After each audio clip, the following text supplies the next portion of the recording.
হরে কৃষ্ণ।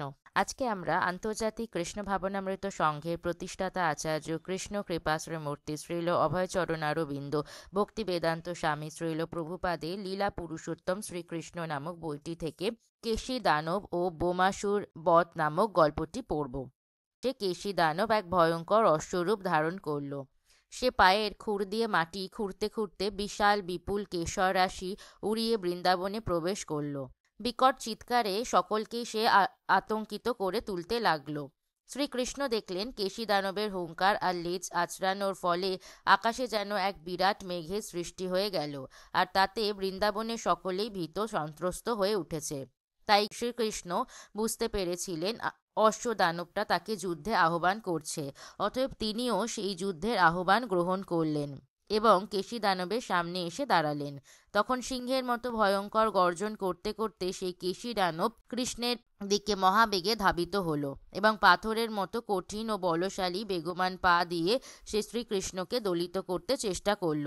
শ্রীকৃষ্ণ তৎক্ষণাৎ তার পা দুটো ধরে ফেললেন এবং তার এই প্রচেষ্টা ব্যর্থ করে দিয়ে বেশ ক্রুদ্ধ হয়ে তাকে সুকৌশলে চক্রাকারে ঘোরাতে ঘোরাতে গরুর যেরকম সাপকে দূরে ছুঁড়ে ফেলে দেয়, ঠিক সেইভাবে তাকে 100 গজ দূরে নিক্ষেপ করলেন। এইভাবে নিক্ষিপ্ত হয়ে অশ্ব দানবটা তখনই অচেতন হয়ে পড়ল। কিন্তু কিছুক্ষণ পরেই সে আবার প্রকৃতিস্থ হলো এবং ক্রুদ্ধ হয়ে পুনরায় সবলে শ্রীকৃষ্ণের দিকে ধাবিত হলো। এবার মুখ সম্পূর্ণ খুলে হা করে সে এগিয়ে এলো শ্রীকৃষ্ণের দিকে। শ্রীকৃষ্ণের কাছে পৌঁছানো মাত্রই তিনি তার বা হাতটি অশ্বদানবের মুখের ভিতরে ঢুকিয়ে দিলেন। তার ফলে অসুরটা তীব্র যন্ত্রণা অনুভব করল, কেননা শ্রীকৃষ্ণের হাতটি তার কাছে একটা জ্বলন্ত লৌহ শলাকার মতো মনে হলো। তখনই তার সমস্ত দাঁতগুলি খসে পড়ল। শ্রীকৃষ্ণের হাতটি তখন কেশী দানবের মুখের ভিতরেই ফুলে ফেপে বড় হতে শুরু করলো, আর তার ফলে সেই বিরাট দানবটা শ্বাসরুদ্ধ হয়ে আসতে থাকলো এবং তার সারা শরীর ঘেমে উঠল এবং সে চারিদিকে তার পা ছুটতে শুরু করলো। শেষ নিঃশ্বাস ত্যাগ করার সময় তার চোখগুলো ঠেলে বেরিয়ে আসছিল এবং সে মলমূত্র ত্যাগ করছিল। এইভাবে তার প্রাণবায়ু নির্গত হলো।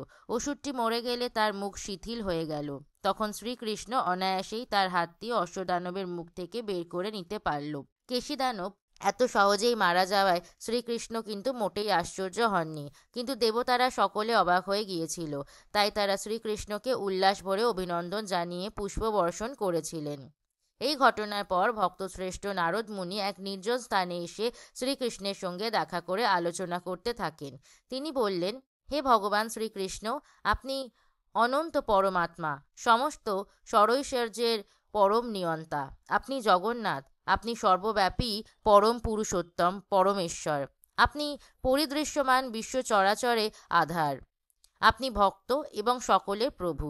এক টুকরো কাঠের মধ্যে যেমন আগুন লুকিয়ে থাকে, ঠিক সেরকমই হে ভগবান, আপনিও সকল জীবের মধ্যে অন্তর্যামী পরমাত্মা রূপে নিজেকে লুকিয়ে রাখেন।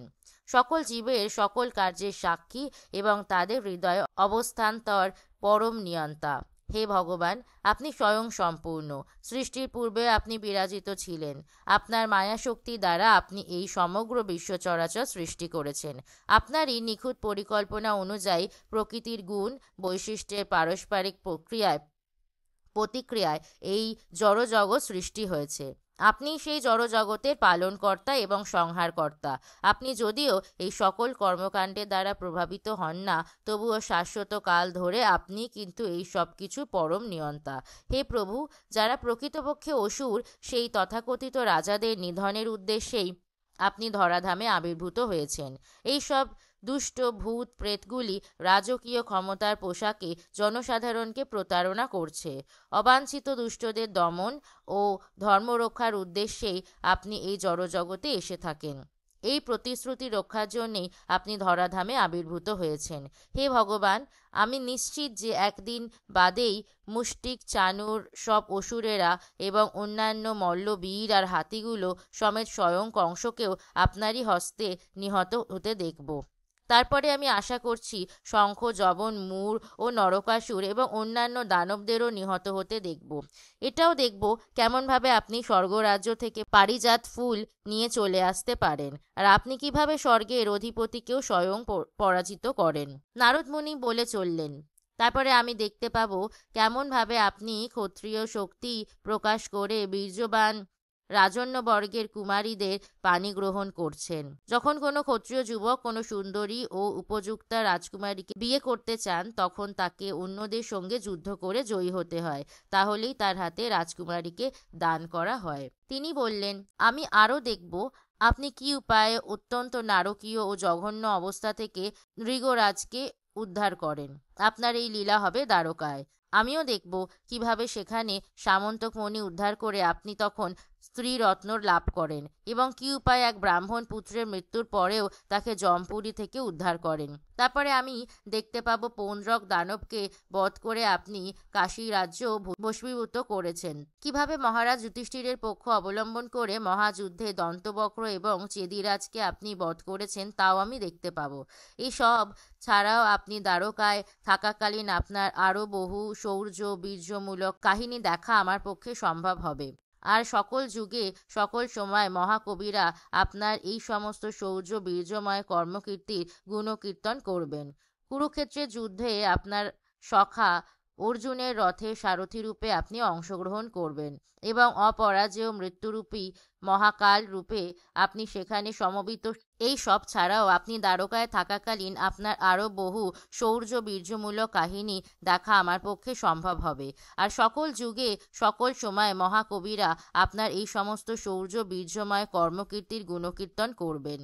কুরুক্ষেত্রের যুদ্ধে আপনার সখা অর্জুনের রথে সারথি রূপে আপনি অংশগ্রহণ করবেন এবং অপরাজেয় মৃত্যুরূপী মহাকাল রূপে আপনি সেখানে সমবেত সব যুদ্ধোন্মত্তদের বিনাশ সাধন করবেন। সেই যুদ্ধক্ষেত্রে বিপুল সংখ্যক সামরিক বাহিনী হত হবে, সেই দৃশ্যও আমি দেখব। হে ভগবান, আপনার শ্রীচরণে আমি সশ্রদ্ধ প্রণতি জানাই। পরম জ্ঞান ও আনন্দময় সম্পূর্ণ অপ্রাকৃত স্তরে আপনি অবস্থিত। আপনি সম্যকভাবে পূর্ণ এবং সমস্ত বাসনা রহিত। আপনি আপনার অন্তরঙ্গা শক্তি প্রকাশ করে আপনার মায়ার প্রভাব গড়ে তুলেছেন। আপনার অসীম শক্তি কেউ পরিমাপ করতে পারে না। হে ভগবান, আপনি পরম নিয়ন্তা। আপনি আপনার নিজ অন্তরঙ্গা শক্তিযুক্ত এবং আপনাকে আপনার যে কোনো সৃষ্টির ওপর নির্ভরশীল মনে করাটা অত্যন্ত অর্থহীন। আপনি যদু বংশ বা ঋষি বংশে জন্মগ্রহণ করেছেন। সচ্চিদ আনন্দময় আপনার স্বীয় রূপে এই ধরাধামে আবির্ভাব হচ্ছে আপনার লীলা। আপনি কারোর আশ্রিত বা শরণাগত নন, তাই আপনার শ্রীচরণে আমি সশ্রদ্ধ প্রণাম জানাই। নারদমুনি সকলকে বিশেষভাবে বোঝাতে চেয়েছিলেন যে শ্রীকৃষ্ণ হচ্ছেন সরাট পুরুষ। অর্জুনের সঙ্গে সখ্যতা বা যদু বংশে তার আবির্ভাব প্রভৃতি কার্যাবলীর দ্বারা তিনি কোনো প্রকার কর্মফল ভোগের অধীন নন। এসবই তার দিব্য লীলা, এসবই তার কাছে খেলা বিশেষ, কিন্তু আমাদের কাছে এগুলি স্বাভাবিক বা বাস্তব সত্য কাহিনী। ভগবান শ্রীকৃষ্ণকে সশ্রদ্ধ প্রণাম নিবেদন করে তার অনুমতি নিয়ে নারদমুনি প্রস্থান করলেন। কেশী দানবকে বধ করার পরে শ্রীকৃষ্ণ বৃন্দাবনে বন্ধুদের সঙ্গে আবার গোচরণে ফিরে এলেন। তাতে মনে হয় যেন কিছুই ঘটেনি। এইভাবে শ্রীকৃষ্ণ নিত্যকাল গোপী এবং গোপ সখাদের সঙ্গে বৃন্দাবনে লীলারত রয়েছেন। তবে মাঝে মাঝে নানা ধরনের অসুর বধ করে তিনি পরম ঐশ্বর্য প্রকাশ করে থাকেন। তারপর সেদিন সকালে খানিক পরে গোপসখাদের নিয়ে শ্রীকৃষ্ণ গোবর্ধন পাহাড়ের উপরে খেলা করতে গিয়েছিলেন। তাদের মধ্যে কেউ চোর, কেউ পুলিশ, কেউ মেষ শাবক ভার নিয়ে সেখানে তারা খেলতে শুরু করলেন। এইভাবে তারা যখন শৈশব লীলা উপভোগ করছিলেন, তখন বোমাসুর নামে একটি অসুর সেখানে উপস্থিত হলো। সেই দানবটি আকাশে উড়তে পারত, তাই তার নাম ছিল বোমাসুর। সে হলো ময় নামক আর এক মহাদানবের পুত্র। এই সমস্ত দানবেরা অদ্ভুত সব জাদুবিদ্যা দেখাতে পারত। সুতরাং বোমাসুর এক গোপ বালকের বেশে চোর সেজে মেষ শাবকের ভাবে খেলায় রত গোপ বালকদের চুরি করে নিয়ে গেল। একের পর এক সমস্ত গোপ বালকদের এইভাবে নিয়ে গিয়ে সে তাদের পাহাড়ের গুহার ভিতরে রেখে পাথর দিয়ে গুহার মুখ বন্ধ করে দিল। শ্রীকৃষ্ণ কিন্তু বোমাসুরের এই সমস্ত ছলচাতুরি সবই বুঝতে পেরেছিলেন। তাই তিনি সিংহ যেমন মেষ শাবককে ধরে ফেলে, ঠিক সেই রকমভাবে বোমাসুরকে ধরে ফেললেন। তখন শ্রীকৃষ্ণ যাতে তাকে বন্দি করতে না পারে, তাই জন্য অসুরটি নিজেকে একটা পাহাড়ের মতো ফুলিয়ে তুলতে চেষ্টা করল।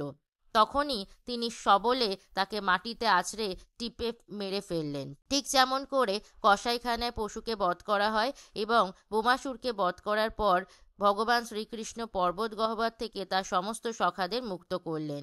তখন শ্রীকৃষ্ণের এই অদ্ভুত লীলা প্রদর্শনের জন্য দেবতা এবং সখারা প্রশংসা করতে লাগলেন। এইভাবে তার গাভী এবং গোপ সখাদের নিয়ে শ্রীকৃষ্ণ আবার বৃন্দাবনে ফিরে এলেন। ইতি লীলা পুরুষোত্তম শ্রীকৃষ্ণ গ্রন্থের কেশী দানব ও বোমাসুর বধ নামক সপ্তত্রিংশতি অধ্যায়ের ভক্তি বেদান্ত তাৎপর্য সমাপ্ত হলো। জয় জয় শ্রীলা প্রভুপাদ কি জয়। গল্পটি ভালো লাগলে অন্যদের সাথে শেয়ার করবেন, আর চ্যানেলটি অবশ্যই সাবস্ক্রাইব করবেন নোটিফিকেশন পাওয়ার জন্য, আর কমেন্টে লিখবেন হরে কৃষ্ণ। ধন্যবাদ।